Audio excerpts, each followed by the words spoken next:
I'm taking the plunge into a giant cauldron of the good, the bad, and the ugly. There is just so much to cover here today.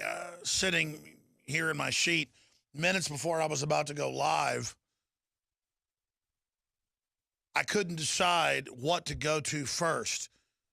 And then I was looking at one of the TV screens in the control room that was re-airing and restreaming some of InfoWars Nightly News last night, and it showed actual Marine Corps and Army training films where they simulate mowing down Ebola-infected crowds of people dressed as zombies. And I was just sitting here in the control room with CNN and Fox News and InfoWars Nightly News and the refeed of the radio, just looking at all these television sets. And it was surreal.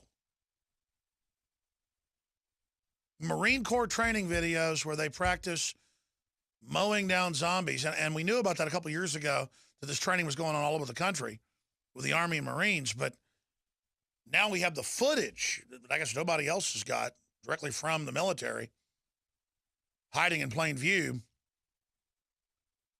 And it was just so strange. I was pinching myself as I walked in here about a minute before we went live. And I thought, what am I going to go on air and talk about? Because there's too much. It's not there's not enough. If you give me a wider document cam shot for TV viewers, I can describe this for radio listeners. I've got 1, 2, 3, 4, 5, 6, 7, 8, 9, 10, 11, 12, 13, 14, 15 stacks of news, page after page of video and audio clips. And my head is spinning right now. It really is spinning, because when you study what's going on and you get a clear image of it, you know that they've pulled the trigger on global meltdown. Again, ladies and gentlemen, it is Tuesday, the 23rd day of September 2014. And we have one guest coming on the last 30 minutes, TV radio host Lionel, political commentator, and, of course, former prosecutor, to give us his take on a host of issues.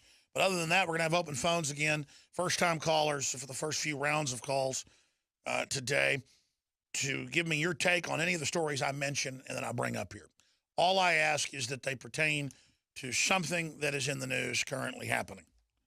Billionaires are hoarding piles of cash, CNBC.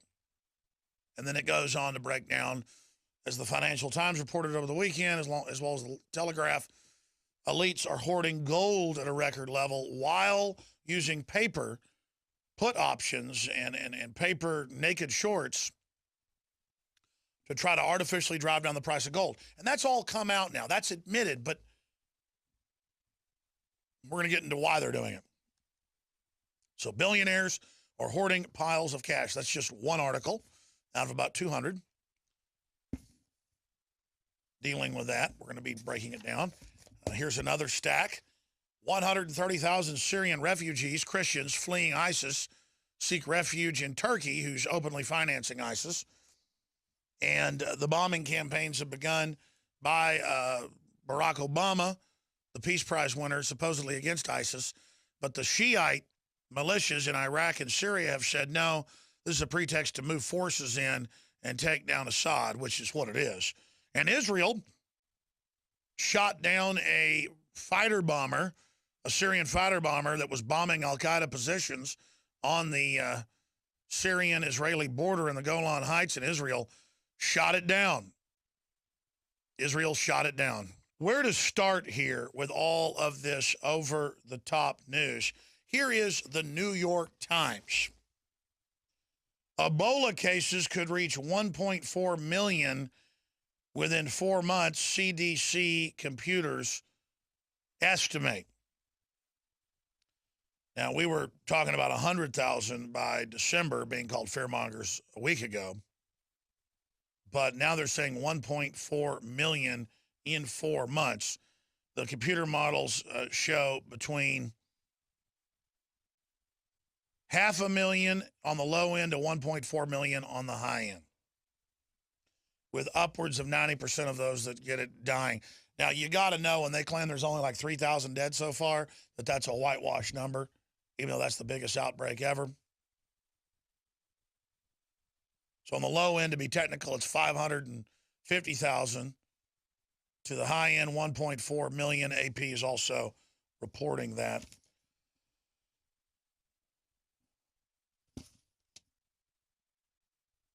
That's some of the news we're going to be getting to here today.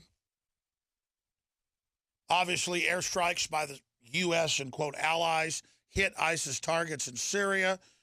These are approved targets by the president, but it appears to just be dummy targets. They're not actually striking anybody, or they may be striking other errant Islamicist groups that aren't under their control out of the whole smorgasbord, hodgepodge, scramble of different Wahhabist jihadis from different parts of the world, as far away as Chechnya and as close to home as from Iraq and Syria, joining in on the head chopping and the blowing up of the churches and the non-radical Islamic centers. Very disgusting to see all of this unfolding. And as we expected, the U.S. ambassador to the United Nations yesterday came out and reiterated again that this is about bringing down Assad once they've kicked al-Qaeda out of the country, who is their main fighting force. Now, it's a smokescreen to attack Assad. Assad has said that. The Syrian army has said that. Now the major Shiite militias in Iraq and Syria are in the news today saying that indeed this is nothing but a smokescreen to move U.S. forces, including boots on the ground and NATO forces, into Syria to topple the regime. Airstrikes by U.S. and allies hit ISIS targets in Syria. The United States and its allies launched airstrikes against Sunni militants in Syria early today, unleashing a torrent of cruise missiles and precision-guided bombs from the air and sea on the militants' de facto capital of, how do you pronounce that, Raqqa, and along the porous Iraq border. American fighter jets and armed Predator and Reaper drones flying alongside warplanes from several Arab allies struck a broad array of targets in the territory controlled by the militants known as the Islamic State. American defense officials said the targets included weapon supplies depots, barracks, and buildings the militants used for command and control. Tomahawk cruise missiles were fired from United States Navy ships in the region. The strikes are a major turning point in President Obama's war against the Islamic State, who he started arming 4 years ago, and open up a risky new stage of American military campaign. Until now, the administration had bombed Islamic State targets only in Iraq and had suggested it would be weeks, if not months, before start of the bombing campaign against Islamic State targets in Syria. Of course, a week and a half ago, the so-called moderates were all meeting in a building in Syria, and it got blown up. Raqqa is the name of the city. Raqqa. So we can't believe any of this. There's lots of videos of the familiar cruise missiles being launched off the decks of destroyers. Islamic State attack on Iraq base leaves hundreds missing, shows Army's weakness. The Army base in Iraq's western Anbar province has been under siege by Islamic State militants for a week. So when a convoy of armored Humvees rolled to the gate, the Iraq soldiers at camp believed saviors had arrived. But this was no rescue attempt. The vehicles were driven by militants on suicide missions, and within seconds on Sunday, the base had become a bloody scene of multiple bombings. That's the kind of stuff going on over there with Islamic State, allowed to have a base in Syria and now turning it against Iraq. Islamic State has now put out a taunting speech calling for the killing of civilians and calling for attacks in the United States and Europe. And, of course, this will be used, as we predicted. It wasn't hard to predict. We predicted years ago that the radical Islamists being given Libya and Syria and areas of Iraq and areas of Africa would then be allowed to attack the West, and then they would take more of our freedoms and legitimize the NSA spying and the microphones and sculptures in Chicago and Austin, Texas, and the Stingray system stealing our cell phone data and listening to us without warrants and lifetime. It'll all be used as why we had to give our freedoms up, even though in plain view, criminal elements of our government armed them. That's why this is so important.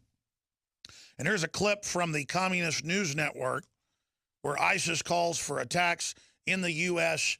and Europe. These are the fighters ISIS is preparing to be stone-cold killers. Rig the roads with explosives for them, attack their bases, raid their homes. Could this audio tape activate someone who's in ISIS or even a sympathizer inside the U.S. to conduct a lone wolf attack? Yeah, and then they'll get up and call, take my guns because you let them do it. There you go. Ladies and gentlemen, if you look at who headed up al-Qaeda, this is just al-Qaeda rebranded with a whole new generation that's been trained. Guaranteed, those Western so-called leaders of ISIS you saw are working for Western intelligence agencies, MI6, CIA, Mossad. It's on record that Adam Gadon was a Western operative heading up al-Qaeda. Do you really believe these people are following Westerners and not knowing who gives them weapons, who gives them Stinger missiles, who gives them intel?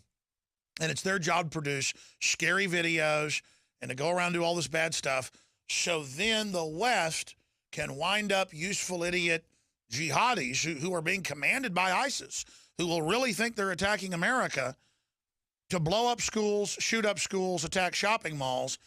And then they're going to say, we got to have points inside shopping malls, and that's it. Everybody's going to turn their guns in. If no guns are allowed, then there's no way that Ahmed Habib Rajaga, made-up name, could have gone into the gun shop and bought the weapons. I mean, you can see the scripting. You can watch it happen. And you notice I told you 4 years ago when all this started, what would then happen? Now they're doing the preconditioning for the low-intensity asymmetrical attacks. I think it's going to be with guns. And this is, they're going to take our guns. This is how they operate. So get ready for it. Get ready for it. Now, you have to understand, Egypt is the only Middle Eastern country that's a former Western ally that is not basically trying to bring down Syria right now in that whole region. Turkey, Israel, Saudi Arabia, Qatar, the NATO countries, the United States are all aiding the jihadis, the al-Qaeda IS, to bring down Syria. That's 95% of the fighting force. Mainstream news says 65, 70%.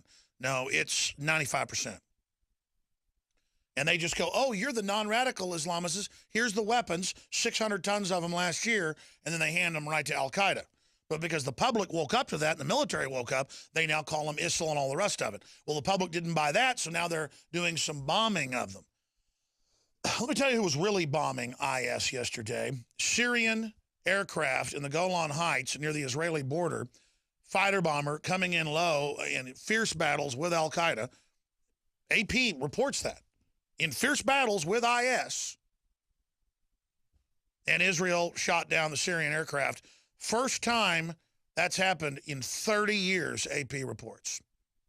30 years since that happened. And now Israel is saying they did it on purpose. They say it came a little bit in their airspace. The people out there that support Israel just mindlessly, Israel's diverse. Israel has a lot of different political views and 5 or 6 political parties. Even if you aren't against Israel or pro-Israel, you need to be able to criticize Israel when it's doing bad things. Just like I don't like our government arming ISIS. I don't like Israel giving field support to ISIS and the jihadis and medical support. That's been in the Israeli papers for a year, that Israel is supporting the jihadis to bring down Syria. And the argument's, well, we don't like Syria. This'll, what, to then turn it over to the jihadis? That's how you completely lose the moral high ground. And people know I've not been a critic of Israel, but I tell you, this makes me want to throw up. Just like it makes me want to throw up about Saudi Arabia, but what do you expect? Or our corrupt government. Look at this article out of Euronews. Syrian fighter jet shot down by Israel over the Golan Heights. First such incident in almost 30 years. Israel shot down a Syrian fighter jet over the Golan Heights. Syria has described the shooting as an act of aggression. Think so? Earlier, the Israeli military said it appeared the Syrian plane had crossed by accident into Israeli-controlled airspace over the Golan Heights. The area has been the scene of fierce battles in recent weeks between the al-Qaeda-linked al-Nusra Front and the forces of the Syrian government and President Bashar Assad. So that's what's really going on when you try to bomb ISIS.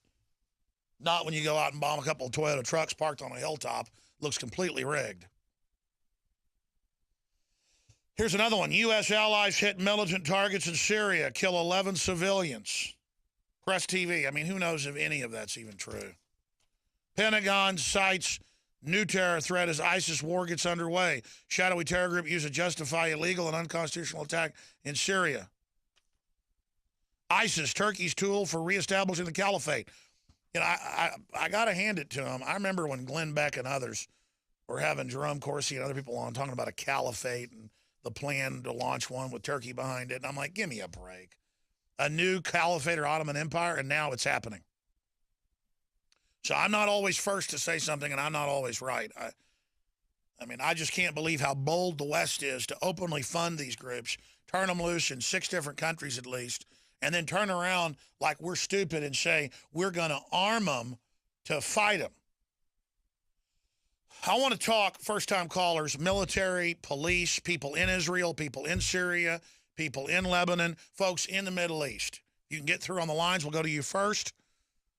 You got to dial your country access code and this toll-free number, 800-259-9231, 800-259-9231. I want to hear from you on this subject. We'll go right to your calls when we come back. But am I wrong? I mean, should Israel go ahead and just bomb Damascus? How about nuke them? Israel has nukes. Why not just nuke Damascus? That's a more loving death than turning it over to al-Qaeda, to every Christian, non-radical Muslim, and Jew have their head chopped off. I mean, is it anti-Israel or anti-NATO or anti-America if we don't nuke Syria right now and raise the al-Qaeda flag over the White House? Maybe I've been radical. Maybe I've been an extremist. Maybe these policies are good. Maybe 2 + 2 does equal 5. Maybe Obamacare is free. Maybe there are no death panels, even though they admit them.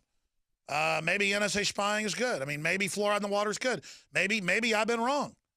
Maybe Al Sharpton isn't a disgusting demon. I mean, come on. Maybe Bill Clinton tells the truth. Maybe water's not wet. Maybe Santa Claus is real. We'll be right back. Stay with us.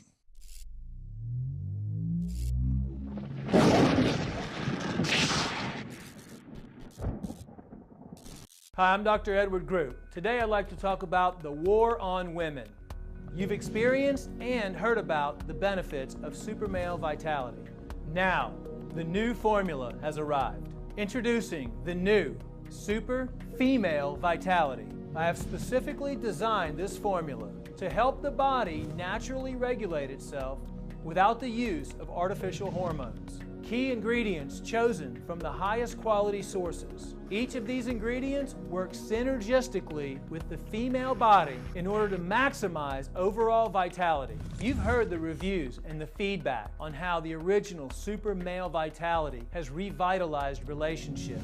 Now, both the man and the woman can have the revitalization in their own bodies with Super Male Vitality and Super Female Vitality. Secure your Super Female Vitality today from our limited stock at InfoWarsLife.com.